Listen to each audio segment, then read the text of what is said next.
Morning welcome to విత్రి news లక్ష్యం సమాజ హితం నేను ఎమిలియా బుట్లన ముందుగా హెడ్లైన్స్ చూద్దాం. ఏపీ ఎంసెట్ నిర్వహణకు ఏర్పాట్లు పూర్తి. తూర్పు గోదావరి జిల్లాలో 9 పరీక్షా కేంద్రాలు సిద్ధం.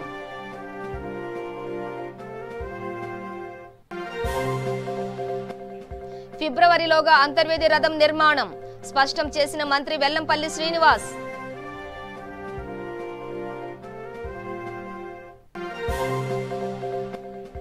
తెలంగాణలో 40,000 మెట్రిక్ టన్నుల సామర్థ్యంతో గోదాముల నిర్మాణం. అసెంబ్లీ సమావేశాల్లో వ్యవసాయ శాఖ మంత్రి నిరంజన్ రెడ్డి వెల్లడి. స్వర్ణ ప్యాలెస్ అగ్ని ప్రమాదంపై సుప్రీం కీలక నిర్ణయం. ప్రమాదంపై దర్యాప్తు కొనసాగించేందుకు అనుమతి. ఏపీలో వాస్తవ పరిపాలనపై ప్రభుత్వంపై ఒత్తిడి తీసుకొస్తాం. బీజేపీ రాష్ట్ర అధ్యక్షుడు సోము వీర్రాజు వ్యాఖ్య.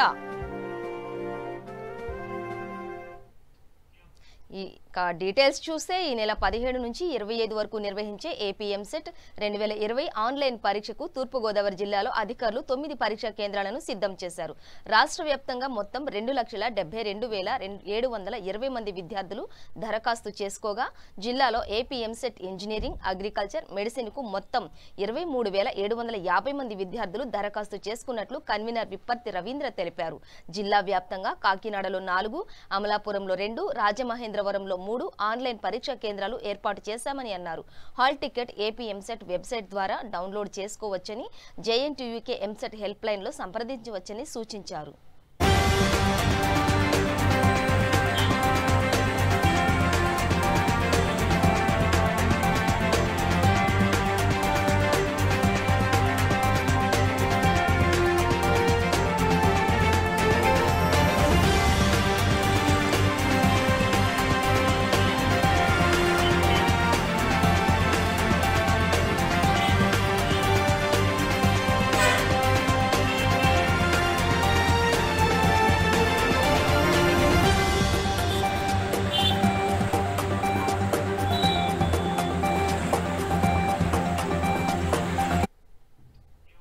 అంతర్వేది కొత్త రథం ఫిబ్రవరి నాటికి అందుబాటులోకి రానుంది.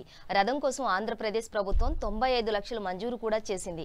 ఫిబ్రవరిలోగా అంతర్వేదిలో రథం నిర్మాణం పూర్తి చేయాలని దేవాదాయ శాఖ మంత్రి వెల్లంపల్లి శ్రీనివాస్ అధికారులను ఆదేశించారు. రథంలో 7 అంతస్తులు ఉండేలా నిర్మాణం చేపడుతున్నామని వివరించారు. రథానికి 6 చక్రాలు ఉంటాయని వెల్లడించారు. రథం నిర్మాణంపై ఆ శాఖ కమిషనర్ పి అర్జున్ రావు ఇతర అధికారులతో విజయవాడలో ఆయన చర్చించారు. అంతర్వేది రథం ఆకృతిలో ఎలాంటి మార్పులు ఉండబోవని మంత్రి స్పష్టం చేశారు. శిఖరంతో కలిపి మొత్తం 41 అడుగులు ఎత్తు వచ్చేలా కొత్త రథం డిజైన్ సిద్ధమైందని అధికారులు తెలిపారని మంత్రి చెప్పారు. రథం నిలిపే షెడ్డును కూడా పునరుద్ధరించాలని మంత్రి వెల్లంపల్లి సూచించారు. కొద్ది రోజుల నుంచి అంతర్వేది రథం సంఘటన దగ్గర నుంచి కూడా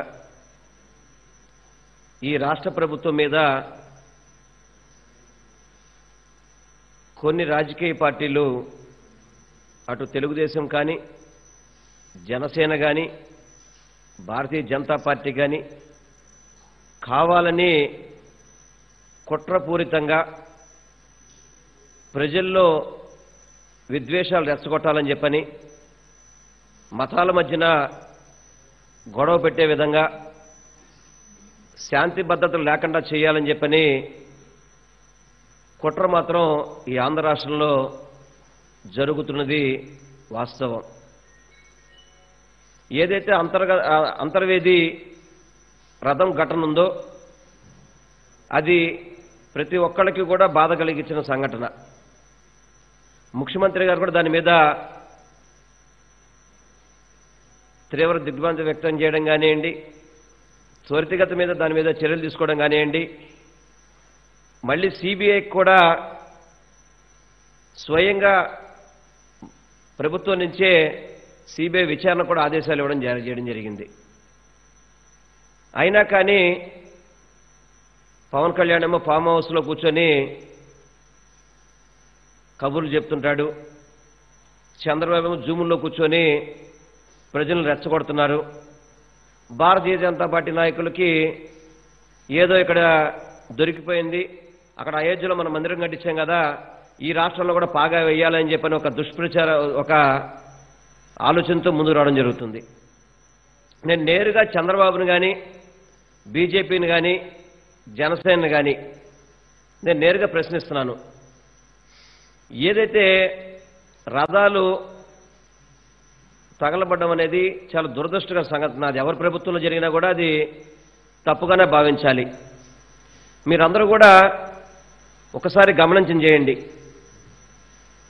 పశ్చిమ గోదావరి జిల్లా కే పెంటపాడులో శ్రీ గోపాలస్వామి ఆలయంలో 70 ఏళ్ల చరిత్ర గల రథం అంటే చంద్రబాబు ముఖ్యమంత్రి, అదేవిధంగా ఏదైతే దేవాదాయ శాఖ మంత్రి భారతీయ జనతా పార్టీకి సంబంధించిన వ్యక్తి తాడేపల్లి గూడానికి కూసుంత దూరంలో ఆ సంఘటన జరిగింది. శాసనసభలో ప్రశ్నోత్తరాల సందర్భంగా వ్యవసాయ శాఖ మంత్రి నిరంజన్ రెడ్డి మాట్లాడారు. తెలంగాణలో ప్రస్తుతం 60 లక్షల మెట్రిక్ టన్నుల సామర్థ్యం గల గోదాములున్నాయని మంత్రి తెలిపారు. మరో 40 లక్షల మెట్రిక్ టన్నుల సామర్థ్యం గల గోదాములను నిర్మిస్తున్నామని, వీలైనంత త్వరగా గోదాముల నిర్మాణం పూర్తి చేస్తామని పేర్కొన్నారు. కొత్త మండలాలలో గోదాముల నిర్మాణం చేపడతామని నిరంజన్ రెడ్డి స్పష్టం చేశారు. పత్తి, గోదాములు, శనగ, కందులతో మిగతా పంటలకు గోదాములు ఆవశ్యకత ఉందన్నారు. గోదాములకు అవసరమైన భూములను కూడా సేకరిస్తున్నామని వివరించారు. గ్రామీణ వర్గాల్లో 40,000 మెట్రిక్ టన్నుల సామర్థ్యం ముందు చూపుతో రాష్ట్ర ఉత్పత్తులను దృష్టిలో పెట్టుకొని వాటి నిల్వలపై ముందు చూపుతో రాష్ట్ర ప్రభుత్వం వ్యవహరిస్తున్నది. అందుకే తెలంగాణ రాష్ట్రం సిద్ధించిన తర్వాత తమరు వ్యవసాయ శాఖ మంత్రిగా ఉన్నప్పుడు గౌరవ సహచార మంత్రివర్యులు శ్రీ హరీష్ రావు గారు మార్కెటింగ్ శాఖ మంత్రిగా ఉన్నప్పుడు ఈ అదనపు గోడౌన్ల నిర్మాణాన్ని చాలా పెద్ద ఎత్తున నాబార్డు సహాయంతో చేపట్టిన విషయం మనందరికీ తెలుసు. ఆ విషయం ఇంతకుముందు జవాబులో కూడా చెప్పినాను. అయితే వస్తున్నటువంటి పంటల యొక్క దిగుబడులు, వాటి మోతాదులు చూసుకున్నప్పుడు, బేరీజ్ వేసుకున్నప్పుడు రాష్ట్రంలో మనకున్నటువంటి వ్యవసాయ మార్కెట్ కమిటీల ఆధ్వర్యంలో, మార్కెటింగ్ శాఖ ఆధ్వర్యంలో ఉండేటువంటి గోదాముల సామర్థ్యం ఇది ఇప్పుడు మొత్తం కలిపి 24 లక్షల మెట్రిక్ టన్నులు. ఇది కాక రాష్ట్రంలో మనకు రాష్ట్ర గిడ్డంగుల సంస్థ ఉంటుంది, కేంద్ర గిడ్డంగుల సంస్థ ఉంటుంది. రాష్ట్ర కేంద్ర గిడ్డంగుల సంస్థలు ఉమ్మడిగా నిర్మాణం చేసి నిర్వహించేవి ఉన్నాయి. కేంద్ర గిడ్డంగుల సంస్థ స్వతహాగా తాము నిర్మాణం చేసి నిర్వహించేటువంటి గోడాములు ఉన్నాయి. ఇవి కాక ప్రైవేట్ ఎంటర్ప్రెన్యూర్స్ నిర్మాణం చేసి గిడ్డంగుల సంస్థలతో ఒప్పందం కుదుర్చుకొని అద్దెకిచ్చినటువంటి గోడాములు ఉన్నాయి. వెరసి ఈరోజు గోడాములు 60 లక్షల మెట్రిక్ టన్నులకు సరిపోయినటువంటి నిల్వ సామర్థ్యం ఇప్పటికి ఉంది అధ్యక్ష రాష్ట్రంలో. కానీ మనకు వచ్చేటువంటి ఉత్పత్తులను చూసుకున్నప్పుడు పత్తి కానీ, ప్రధానంగా వచ్చేటువంటి పంటలలో పత్తి కానీ, మక్కలు కానీ, వరి అంటే కొనుగోలు కేంద్రాల ద్వారా ఎప్పటికప్పుడు వెళ్ళిపోతుంది. గోడౌన్లలో నిల్వ ఉంచేటువంటి పరిస్థితి లేదు వరికి. మిగతా పంటలన్నీ కూడా పత్తి కానీ, మక్కలు కానీ, కందులు కానీ, పెసలు కానీ, మినుములు కానీ, ఇటువంటి అన్ని పంటలకు కూడా గోదాముల యొక్క ఆవశ్యకత ఉందనే గౌరవ ముఖ్యమంత్రి గారు చాలా ముందు చూపుతో గత ప్రభుత్వంలో అవి నిర్మాణం చేసుకున్నాం. ఇప్పుడు మళ్ళీ మరో 40 లక్షల మెట్రిక్ టన్నుల గోదాముల సామర్థ్యాన్ని పెంచడం కోసం ప్రతిపాదనలు సిద్ధం చేయమని మార్కెటింగ్ శాఖను ఆదేశించడం జరిగింది గౌరవ ముఖ్యమంత్రి గారు. మార్కెటింగ్ శాఖ మొత్తం ప్రతిపాదనలు తయారు చేసి 40 లక్షల మెట్రిక్ టన్నుల సామర్థ్యానికి అవసరమైన గోడౌన్ల నిర్మాణానికి ఆర్థికంగా తోడ్పాటు ఎంత అవసరమో తయారు చేసి డీటెయిల్ ప్రాజెక్ట్ రిపోర్టును పంపించడం జరిగింది. త్వరలో ఆర్థిక శాఖకు దాన్ని మేము నివేదిస్తాం అధ్యక్ష. ఆ తదుపరి చర్యలు ఉంటాయి. అదేవిధంగా ఈ భూములకు అవసరం, ఈ గోడౌన్లకు అవసరమైనటువంటి నిర్మాణాలకు అవసరమైనటువంటి భూములను కూడా ముందస్తుగానే సేకరించాలని చెప్పి చీఫ్ సెక్రటరీ గారిని, గౌరవ కలెక్టర్లను, గౌరవ ముఖ్యమంత్రి గారు ఇంతకుముందే కలెక్టర్ ఉత్పత్తులను దృష్టిలో పెట్టుకొని వాటి నిల్వలపై ముందు చూపుతో రాష్ట్ర ప్రభుత్వం వ్యవహరిస్తున్నది. అందుకే తెలంగాణ రాష్ట్రం సిద్ధించిన తర్వాత తమరు వ్యవసాయ శాఖ మంత్రిగా ఉన్నప్పుడు గౌరవ సహచార మంత్రివర్యులు శ్రీ హరీష్ రావు గారు మార్కెటింగ్ శాఖ మంత్రిగా ఉన్నప్పుడు ఈ అదనపు గోడౌన్ల నిర్మాణాన్ని చాలా పెద్ద ఎత్తున నాబార్డు సహాయంతో చేపట్టిన విషయం మనందరికీ తెలుసు. ఆ విషయం ఇంతకుముందు జవాబులో కూడా చెప్పినాను. అయితే వస్తున్నటువంటి పంటల యొక్క దిగుబడులు, వాటి మోతాదులు చూసుకున్నప్పుడు, బేరీజ్ వేసుకున్నప్పుడు రాష్ట్రంలో మనకున్నటువంటి వ్యవసాయ మార్కెట్ కమిటీల ఆధ్వర్యంలో, మార్కెటింగ్ శాఖ ఆధ్వర్యంలో ఉండేటువంటి గోదాముల సామర్థ్యం ఇది ఇప్పుడు మొత్తం కలిపి 24 లక్షల మెట్రిక్ టన్నులు. ఇది కాక రాష్ట్రంలో మనకు రాష్ట్ర గిడ్డంగుల సంస్థ ఉంటుంది. స్వర్ణ ప్యాలెస్ అగ్ని ప్రమాదం ఘటనపై సుప్రీంకోర్టులో విచారణ జరిగింది. పిటిషన్పై విచారణ ముగించిన జస్టిస్ నారిమన్ ధర్మాసనం అగ్ని ప్రమాదంపై దర్యాప్తు కొనసాగించేందుకు అనుమతి ఇచ్చింది. తదుపరి చర్యలు నిలిపివేయాలన్న హైకోర్టు ఆదేశాన్ని సుప్రీంకోర్టు పక్కన పెట్టింది. రమేష్ ఆసుపత్రి ఎండీ చైర్మన్ను కస్టడీలోకి తీసుకోకుండానే విచారణ కొనసాగించాలని ఆదేశించింది. ఆసుపత్రి ఎండీ చైర్మన్ పిటిషన్లపై హైకోర్టు తదుపరి విచారణ చేయాలని, వారు లేవనెత్తిన అంశాలని పరిగణలోకి తీసుకోవాలని సూచించింది. ప్రభుత్వం తరపున సీనియర్ న్యాయవాది ముకుల్ రోహిత్గి వాదనలు వినిపించారు. దర్యాప్తు ప్రాథమిక దశలో ఉండగానే స్టే ఎలా ఇస్తారని వాదించారు. ప్రతివాది రమేష్ ఆసుపత్రి చైర్మన్ తరపున శ్యామ్ దివాన్ వాదనలు వినిపిస్తూ దర్యాప్తు ఆపాలని తమ ఉద్దేశం కాదని, బలవంతపు చర్యలు వద్దని హైకోర్టుకు వెళ్లామని చెప్పారు. హైకోర్టు కూడా సాధారణ దర్యాప్తుపై స్టే ఇవ్వలేదని తెలిపారు. విజయవాడలోని స్వర్ణ ప్యాలెస్ అగ్ని ప్రమాద ఘటనపై హైకోర్టు ఇచ్చిన ఆదేశాలను సవాల్ చేస్తూ రాష్ట్ర ప్రభుత్వం సుప్రీంకోర్టును ఆశ్రయించిన విషయం తెలిసిందే.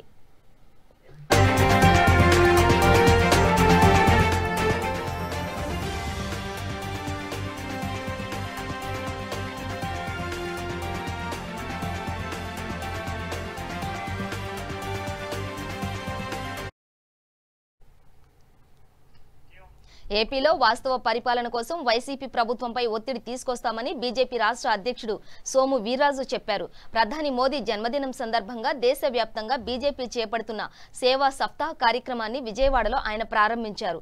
ప్రభుత్వ ఆసుపత్రిలో రోగులకు, వన్ టౌన్ దళితువాడలో పేదలకు పండ్లు, మాస్కులు, శానిటైజర్లు పంపిణీ చేశారు. అనంతరం వీర్రాజు విలేకరులతో మాట్లాడుతూ మోదీ 70 ఏళ్లు పూర్తి చేసుకున్న సందర్భంగా 7 రకాల సేవా కార్యక్రమాలు మండల స్థాయి నుంచి అమలు చేస్తామని తెలిపారు. రాష్ట్ర ప్రభుత్వం రాజకీయ పార్టీలు వివాదాస్పద అంశాలకు వెళ్లకుండా ప్రజలకు అందాల్సిన మౌలిక వసతులపై దృష్టి సారించాలన్నారు. రాష్ట్రంలో సంక్షేమం సరిగా అమలు కావడం లేదని ఆరోపించారు. జన్మించి 70 సంవత్సరాలైన సందర్భంగా 3 రకాలైనటువంటి కార్యక్రమాలని భారతీయ జనతా పార్టీ దేశవ్యాప్తంగా ప్రారంభించడం జరిగింది. సప్తాహం 7 రోజులు, ఈవేళ 14 నుంచి 20వ తేదీ వరకు నరేంద్ర మోడీ గారి యొక్క జన్మదిన కార్యక్రమాన్ని ఆంధ్రప్రదేశ్లో అమరావతి నుంచి ఈరోజు ప్రారంభించడం జరిగింది. రాష్ట్ర వ్యాప్తంగా ఈ కార్యక్రమాన్ని రాష్ట్ర వ్యాప్తంగా మేము నిర్వర్తిస్తున్నాం. అన్ని మండల కేంద్రాల్లో, జిల్లా కేంద్రాల్లో బూత్ స్థాయి దాకా ఈ కార్యక్రమాలు చేయాలని నిర్వర్తించడం, పార్టీ ఆదేశించడం జరిగింది దేశవ్యాప్తంగా. ఈ నరేంద్ర మోడీ గారు 7 రోజులు వారి జన్మదిన సందర్భంగా చేసే కార్యక్రమం సప్తాహం అనేటువంటి పేరుని భారతీయ జనతా పార్టీ ఏర్పాటు చేయడం జరిగింది. ఈ కార్యక్రమాన్ని రాష్ట్ర వ్యాప్తంగా వివిధ జిల్లాల్లో చేసేటువంటి కార్యక్రమాన్ని రాష్ట్ర ఉపాధ్యక్షులు, మాజీ మంత్రివర్యులు శ్రీ కిషోర్ బాబు గారు ఈ కార్యక్రమాన్ని వారు నిర్వర్తిస్తున్నారు. దీనిలో 7 రకాల కార్యక్రమాలు 7 రోజులు. ఈరోజు పండ్ల పంపిణీ కార్యక్రమం, రెండో రోజు 70 ప్రాంతాల్లో ప్రతి జిల్లాలో కండ్లజోళ్ళు ఇచ్చేటువంటి కార్యక్రమాన్ని, అలానే వారు 70 సంవత్సరాలు అయిన సందర్భంగా 70 కార్యక్రమాలు చేయాలని, మొక్కలను పెంచడం, అలానే అంగవైకల్యం ఉన్నటువంటి వాళ్ళకి పరికరాలు ఇవ్వడం, అలానే రక్తదానాన్ని చేయడం, ఈ విధంగా 7 రకాలైనటువంటి కార్యక్రమాల్ని దేశవ్యాప్తంగా చేపడుతున్నటువంటి సందర్భంలో ఈరోజు ఇక్కడి నుంచి ఈ కార్యక్రమాన్ని ప్రారంభించాలని, ఇది గవర్నమెంట్ జనరల్ హాస్పిటల్లో సింబాలిక్గా ఈరోజు సామాన్యులకి పండ్లని, మాస్కుల్ని, అలానే శానిటైజర్స్ని ఇవ్వడానికి మేము ప్రయత్నం చేశాం. అలానే 3 కార్యక్రమాలు చేపడుతున్నాం. ఒకటి దీన్ దయాళ్ ఉపాధ్యాయుని ఆదర్శంగా, అలానే గాంధీ మహాత్ముని ఆదర్శంగా వీరి పుట్టినరోజు సందర్భంలో మరొక 2 నాయకుల యొక్క వారి జీవితాలు, వారి ఆశయాలు, వారిని కూడా ఈ కార్యక్రమంలో మేము ఇన్వాల్వ్ చేయడం, వారి యొక్క ఆలోచనలు కూడా ఇన్వాల్వ్ చేయడం, దీన్ దయాళ్ ఉపాధ్యాయ కార్యక్రమం వారి యొక్క జన్మదిన సందర్భంగా స్ఫూర్తిదాయకమైనటువంటి కార్యక్రమాలు. గాంధీ మహాత్ముడు సందర్భంలో దేశంలో గ్రామ స్థాయిలో ఆత్మనిర్భర్ భారత్ ఏవైతే కార్యక్రమాలు ఉన్నాయో దీన్ని గ్రామసీమ దాకా తీసుకెళ్లేటువంటి అంశంలో వారి యొక్క జీవితాన్ని ఆదర్శంగా ఏపీ పోలీస్ వ్యవస్థపై హైకోర్టు సీరియస్ కామెంట్స్ చేసింది. ఏపీలో పోలీస్ వ్యవస్థ గాడి తప్పుతుందని తీవ్ర ఆగ్రహం వ్యక్తం చేసింది. ఏపీలో రూల్ ఆఫ్ లా అమలు కావడం లేదని మండిపడింది. గతంలో డీజీపీని పలుసార్లు కోర్టుకు పిలిపించినా మార్పు రాలేదని ఆగ్రహం వ్యక్తం చేసింది. పోలీస్ వ్యవస్థను కంట్రోల్ చేయలేకపోతే డీజీపీ రాజీనామా చేయాలని హైకోర్టు ఘాటుగా వ్యాఖ్యానించింది. తూర్పుగోదావరి జిల్లా అమలాపురం మండలం ఇందుపల్లిలో వెంకటరాజు అదృశ్యంపై హైకోర్టులో హేబియస్ కార్పస్ దాఖలైంది. ఈ కేసు విషయంలో పోలీసులు నిర్లక్ష్యంగా వ్యవహరిస్తున్నారని తెలియడంతో పోలీసుల తీరుపై హైకోర్టు ఆగ్రహం వ్యక్తం చేసింది. గతంలో 3 కేసుల్లో జ్యుడిషియల్ విచారణ చేస్తే పోలీసులదే తప్పని తేలిందని, ప్రతిసారి ఇలాంటి పరిస్థితే వస్తే ప్రభుత్వానికి ఇబ్బంది వస్తుందని హైకోర్టు వ్యాఖ్యానించింది. అలాగే ప్రతి కేసులో సిబిఐ విచారణ సాధ్యం కాదని హైకోర్టు స్పష్టం చేసింది.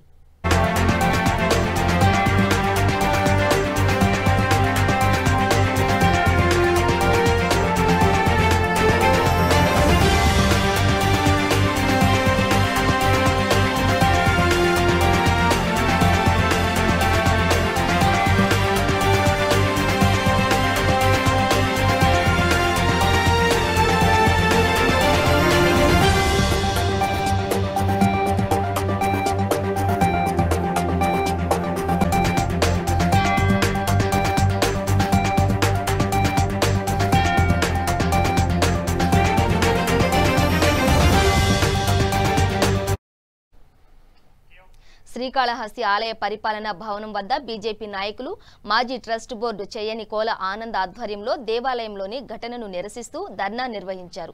ఆలయాలను పరిరక్షించండి, ఆలయాల పవిత్రతను కాపాడండి అంటూ నిబంధనలు ఉల్లంఘించిన వారిని వెంటనే అరెస్టు చేయాలి, బాధ్యులను వెంటనే సస్పెండ్ చేయాలని డిమాండ్ చేస్తూ నినాదాలు చేశారు. విధి నిర్వహణలో బాధ్యతారాహిత్యంగా వ్యవహరించిన ఆలయ అధికారులను సస్పెండ్ చేయాలని డిమాండ్ చేశారు.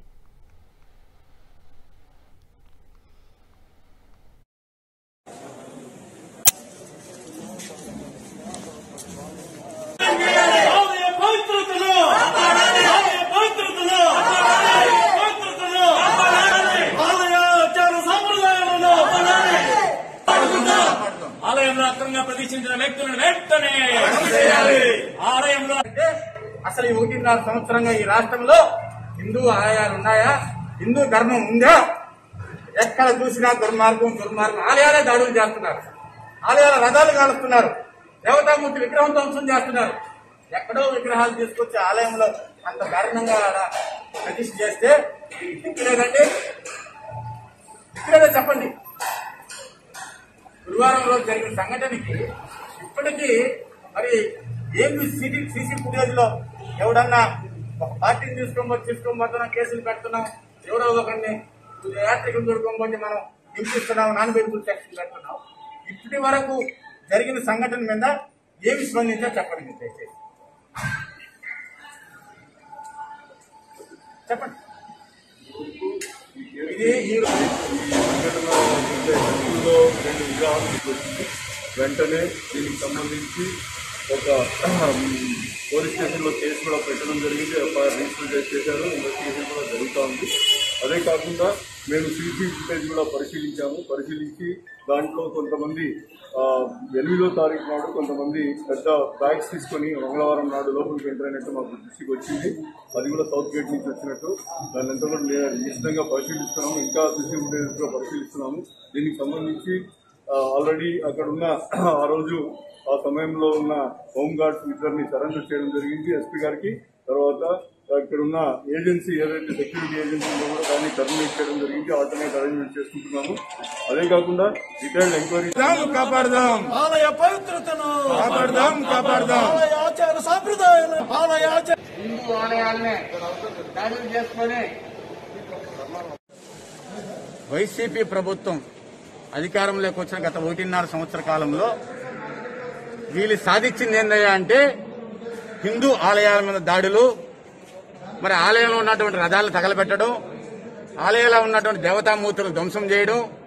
అదేవిధంగా శ్రీకాళహస్తి దేవస్థానంలో స్వామివారి ఆలయం ముందే మరి దేవతామూర్తి శివలింగాన్ని ఒక నందిని తీసుకొచ్చి ఆలయంలో నేరుగా ప్రతిష్ఠ చేయడం, ఇవన్నీ కూడా ఈ ఘనకార్యాలన్నీ కూడా ఈ వైసీపీ ప్రభుత్వానికే దక్కుతున్నాయి ఈ రాష్ట్రంలో. ఎందుకో గాని జగన్మోహన్ రెడ్డి గారి ఆలోచన ఏమో కానీ ఇంత దుర్మార్గమైన చర్య ఈ రాష్ట్రంలో జరుగుతూ ఉంటే ఇప్పటి వరకు ఇన్ని చర్యలు జరిగితే ఏ ఒక్కరిని కూడా ఇప్పటి వరకు అరెస్ట్ చేసిన పాపమే లేదు. ఒకరినేమో పిచ్చోడు అంటారు, ఇంకోడేమో మత్స్యంతో లేనంటారు. ఇది తేనె పుట్టు కోసం రథాన్ని కాల్చినారంటారు. తేనె తొట్ట 60 అడుగులో ఉంది, కర్రేమో 20 అడుగుల్లో ఉంది. ఎలా తేనె తొట్టని కాల్చారన్నది ఒక సందిగ్ధం. ఇలా పోతే శ్రీకాళహస్తి దేవస్థానానికి సంబంధించి గత 2 మాసాలప్పుడు ఎవరో ఒక అర్చకుడు లోపలికి వెళ్ళిపోయి స్వామివారికి అర్చన చేసిన సంఘటన చూశాం. మరి దాని మీద ఎలాంటి చర్య జరిగిందన్నది ఇప్పటి వరకు తెలవదు. మహిళల అభ్యున్నతే ప్రభుత్వ లక్ష్యమని వైఎస్ఆర్సీపీ రాష్ట్ర యూత్ కమిటీ సభ్యులు వై ప్రదీప్ రెడ్డి అన్నారు. కర్నూలు జిల్లా మంత్రాలయం నియోజకవర్గంలోని మండల కేంద్రంలో ఎంపీడీఓ కార్యాలయంలో నిర్వహించిన వైఎస్ఆర్ ఆసరా కార్యక్రమానికి ముఖ్య అతిథిగా హాజరయ్యారు.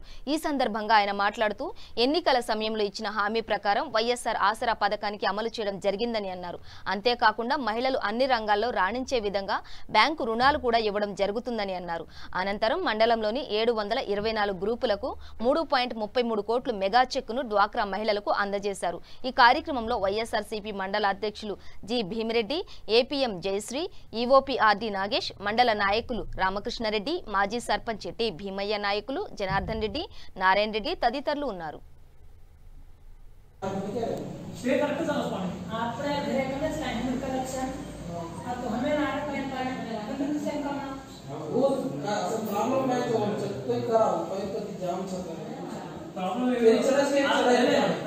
ఇప్పుడు ఒక టన్ అయితే ట్యాంక్ అయిపోయింది ఒకసారి మనకి ఆ ట్యాంక్ అయిపోయింది టన్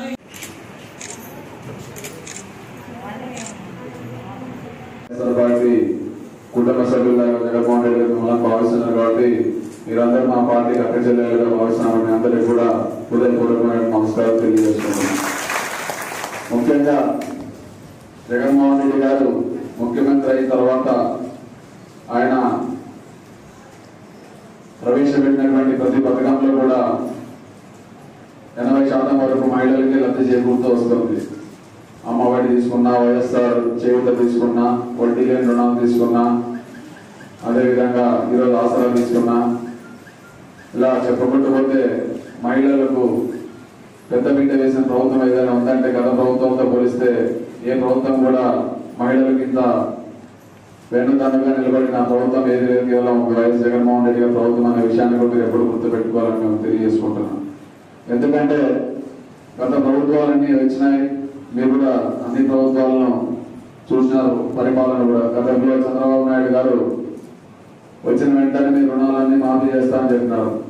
ఆయన పేర్చి వడ్డీనే 27,000 కోట్లు చేరింది. అందుకే జగన్మోహన్ రెడ్డి గారు ఎన్నికల నాటికి 11/4/2019 ఓటేసిన నాటికి పొదుపు మహిళల అక్క చెల్లెమ్మలకు ఎన్ని రుణాలు అయితే ఉన్నాయో అవన్నీ కూడా మాఫీ చేస్తాం అని చెప్పిన మాట ప్రకారమే ఈరోజు 27,000 కోట్ల చిల్లరగాను 6,000 కోట్లు ఈరోజు మనకందరూ కూడా మంజూరు చేయడం జరిగింది. రేపు రాబోయే 4 సంవత్సరాల్లో ఈ 6,000 కోట్లు 4 సంవత్సరాలుగా ఇస్తూ వస్తారు. ఇది కాకుండా మీరు తీసుకున్న రుణాలకు కూడా వడ్డీని ప్రభుత్వమే చెల్లిస్తుందని చెప్పడం జరిగింది. అది కూడా ఆల్రెడీ చేయడం జరిగింది. మార్చి నెలలో కదా ఇచ్చింది, అది మన మార్చిలో ఇవ్వడం జరిగింది. జగన్మోహన్ రెడ్డి గారు మీ మీద చూపిస్తున్నంత అభిమానానికి మీరు ఆయనకి ఇవ్వాల్సిన కానుక ఏమిటంటే జగన్మోహన్ రెడ్డి గారు మీకు వస్తున్న డబ్బులన్నిటి కూడా సద్వినియోగం చేసుకొని మీరు మీ కాళ్ళ మీద నిలబడి మీరు మీ కుటుంబాన్ని మంచి దారిలో నడిపించాలనే ఉద్దేశంతో జగన్మోహన్ రెడ్డి గారు ఈరోజు మీరు అన్ని రకాలుగా అండగా ఉండడం జరిగింది. ఎందుకంటే చిన్న ఎగ్జాంపుల్ చెప్తాం, మా మొబైల్ దగ్గర 10,000 ఉంటే 10,000 అయిపోయిన తిరిగి చూస్తాం, మళ్ళీ ఏమైనా జోబు కాలేదు. బులెటిన్ ముగించే ముందు హెడ్లైన్స్ మరోసారి. ఏపీ ఎంసెట్ నిర్వహణకు ఏర్పాట్లు పూర్తి. తూర్పుగోదావరి జిల్లాలో 9 పరీక్షా కేంద్రాలు సిద్ధం.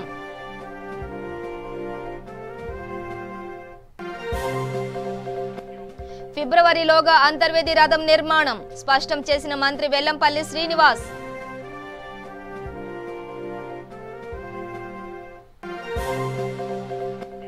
తెలంగాణలో 40,000 మెట్రిక్ టన్నుల సామర్థ్యంతో గోదాముల నిర్మాణం. అసెంబ్లీ సమావేశాల్లో వ్యవసాయ శాఖ మంత్రి నిరంజన్ రెడ్డి వెల్లడి. స్వర్ణ ప్యాలెస్ అగ్ని ప్రమాదంపై సుప్రీం కీలక నిర్ణయం. ప్రమాదంపై దర్యాప్తు కొనసాగించేందుకు అనుమతి.